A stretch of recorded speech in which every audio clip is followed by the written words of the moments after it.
И снова ярко, талантливо и невероятно эмоционально. 11-й по счету детский конкурс чтецов «Кобелек» в очередной раз раскрыл потенциал детей дошкольного возраста со всего Крыма. Кто-то уже не раз показал и проявил себя, а кто-то вышел впервые и сразу занял первое место. Но волнение охватывало всех участников. 55 детей со всего полуострова боролись за победу, читая стихи и прозу известных крымско-татарских авторов. Организаторы конкурса – общественная организация «Истикбаль» и студия «Карадеңіз Продакшн» совместно с банкетным залом «Фидан». Бүгінгі ярышқа бақанда жүрегім ғұрурнен, қуанышнен толды. Милетімізге ойлы, истидатлы, ветанперверлі яш несіл олғанда мұтлақ келечегіміз парлақ olacak. Бу балаларның көзләренә бақып, буйык уметнен яшаймыз. Олар ана телемездә о кадәр татлы, о кадәр гүзәл лаф итәләр, вә демәк ки безнең халкымызның киләчәге бар. Бу балалар ана телемезне сербест белә, ана телемездә лаф итә вә буның өчен ана бабаларга чоктан-чок тәшәккүрләр әйтмәгә истәйбез. Карадеңіз Продакшн студиясы өчен балак проектлары аерым мөһим бер yerне алмакта. Оның өчен без һәр вакыт böyle байрамлар кечеремез, ярышлар кечеремез вә иминмез балалар ел-елдан да çok olacak ve bizim yarışımızda iştirak edecek. Fırsatdan faydalanıp bizge kol tutkan Fidan banket salonuna çok teşekkürler bildiremiz. Көреміз ана тіліміз жола ве мына бойлы мейданчыклар біз тешкіл етеміз, балаларымыз бізді қуандырсын ве беті осы тараптан ана бабалар, ожалар қол тұтып бұл ярашыларына кечірмеге ярдым етелер. Впечатлить жюри удалось всем участникам. Одни покорили артистизмом, другие глубиной и проникновенностью. И это несмотря на детский возраст. Кобелек проводится уже в 11-й раз, и оценивать таланты детей было не просто, признаются жюри, но были и пожелания на будущее. Seviyesi yüksek. Yıl-yıldan arta. Ama bilesem bir teklifim var ki demek bu yarışta kırmızı bir köşesinden gelsin. Çokça bu merkezlerden değil de başka mekteplerden, başka köylerden gelip iştirak etsinler. Ve bilesem bugün Halkara Balalar Günü herkes elinden kelgenini yapa. Bizim ise Karadeniz Production студиясының балаларға байрам bu Кобелек ярышы. На конкурсе можно было читать любые произведения. Главное условие – раскрыть творческий потенциал и привлечь внимание к национальной культуре.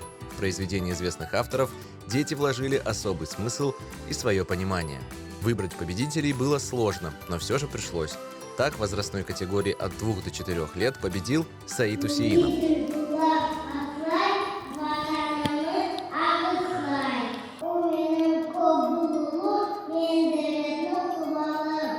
En kichkine Said birinchi yer kazandı ve men gerçek aytsam aslında beklemedim. Tek iştirak etmek için geldik. Çünkü bu elbette balalar için büyük bir ise hoşa, onlar inkişaf etti, öz tilini bile, şiirlerini ezberleseler, ana tilini güzel seviyede bileler ve onun için işte böyle maksadnen мында келдік ve iştirak ettik ama birinci yer kazanıp elbette kovandık.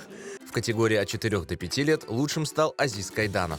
Dünyada var bin millet, bin bir türlü memleket.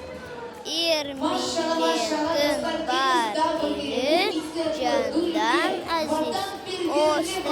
Allah kısmet etsin öz vatanımızda bir bala, bir ana baba aile tırışsın öz ana tilinde laf etmege. İnşallah Kırım'da tinçlik amanlık olsun ve bizim haytarma yankırasın. Yüreğimizde daim ana tilimiz olsun. Но в возрастной категории от 6 до 7 лет бесспорным победителем стал Амитхан Аджайметов.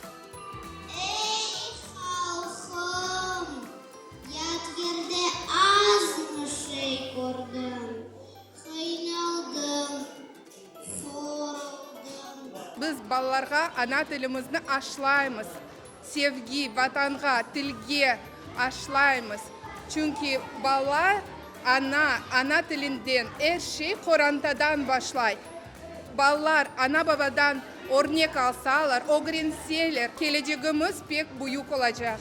В категории самых маленьких участников в этом году принял участие и внук крымско-татарского поэта и переводчика Юнуса Кандыма Юнус Кандым.